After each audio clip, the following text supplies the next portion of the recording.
নামাজ পড়ছে একজন ব্যক্তি, সে আল্লাহর সাথে সরাসরি কথা বলছে, তার পাশে কথা বলা জায়েজ নেই।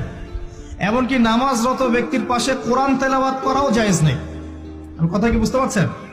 একজন ব্যক্তি নামাজে দাঁড়িয়েছে, আল্লাহর সাথে কথা বলছে, পাশে আপনি কোরআন তেলাওয়াত করতে পারবেন না জোরে জোরে। মনে মনে করতে হবে, করতে চাইলে মনে মনে করতে হবে। অনেক সময় মসজিদের ভিতরে দেখবেন নামাজ পড়া হচ্ছে, শোরগোল করছে।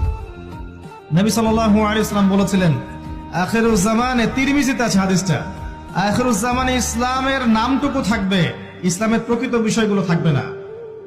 কোরআনের মাসহাফ থাকবে, যে মাসহাফ, কোরআনের মাসহাফটা থাকবে, এর শিক্ষাগুলো থাকবে না।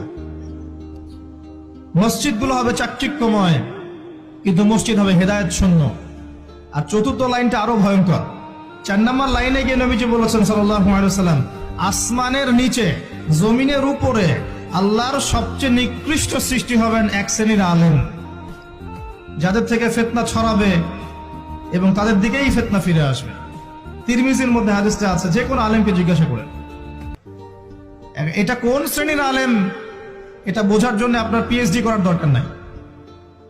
যারা দিনকে দুনিয়ার বিনিময়ে বিক্রি করেছে তারাই সেই শ্রেণীর আলেম। যারা সত্য কথা বলতে ভয় পেয়েছে তারাই সেই শ্রেণীর আলেম। যারা সত্যকে মিথ্যার সাথে মিশ্রিত করেছে তারাই সেই শ্রেণীর আলেম। এবং যারা ইসলামের নামে উম্মাকে শতদা বিভক্ত করে দিয়েছে এরাই সেই শ্রেণীর আলেম।